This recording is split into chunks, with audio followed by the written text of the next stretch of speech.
Hi KX, it's Monday and it's time for another Greek myth.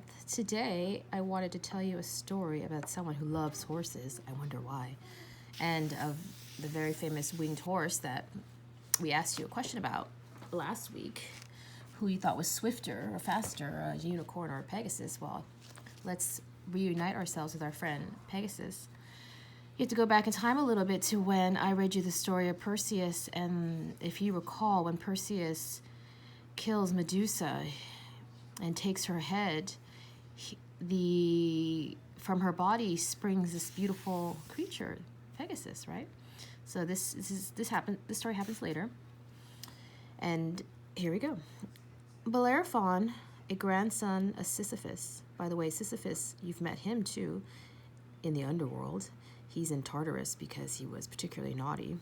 And he has to push a rock up a hill, do you remember? And as soon as it takes him all day, or whatever, how long a day lasts in the underworld, to get to the top. And as soon as he gets to the top, it rolls back down.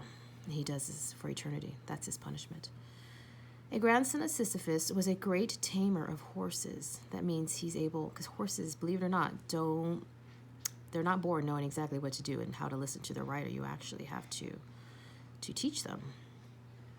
He would have given all he owned for a ride on the winged horse Pegasus, who had sprung out of Medusa's neck.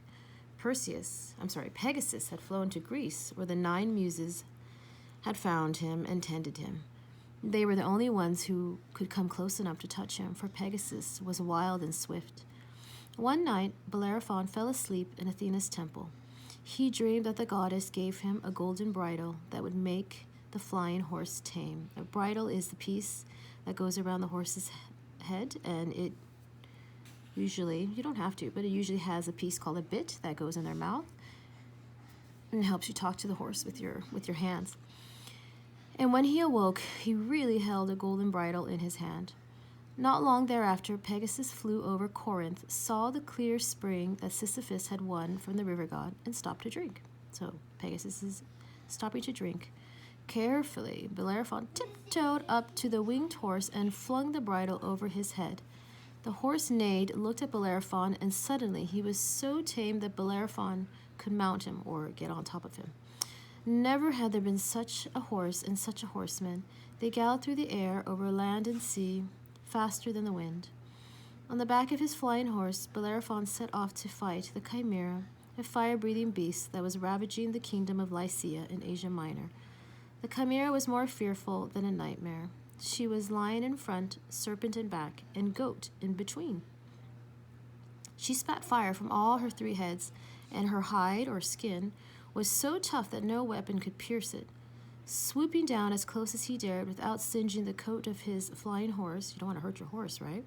— Bellerophon went at the monster with a lump of lead stuck to the end of his spear. The Chimera hissed like a serpent,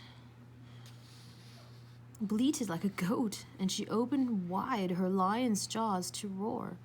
He thrust the lump of lead down her throat. Her flaming breath melted the lead, and it trickled into her mouth, into her stomach, and killed her. The people of Lycia, who had been hiding in fear behind bolted doors, now dared to come out, and the king of the country was so thankful that he gave Bellerophon the hand of his daughter. And that's a way to say that he let Bellerophon marry his daughter. When the old king died, Bellerophon inherited the kingdom. He became a great king, loved by his people, feared by his neighbors, and all the monsters lurking nearby. But his fame went to his head, so he started to think a little too much of himself. And he grew so vain that he thought he was as great as the gods. And as you KXers have noticed, this is never a good thing. He even held himself equal to Zeus. He soared ever higher on his flying horse, and at last he tried to enter Olympus itself. There pride took a spill. Pegasus threw him, and Bellerophon flew to earth. And when you say the horse throws you, to be thrown from a horse means the horse kicks up their back legs and you fall off. Bellerophon flew to the earth, landing in thistle thorns in a distant country.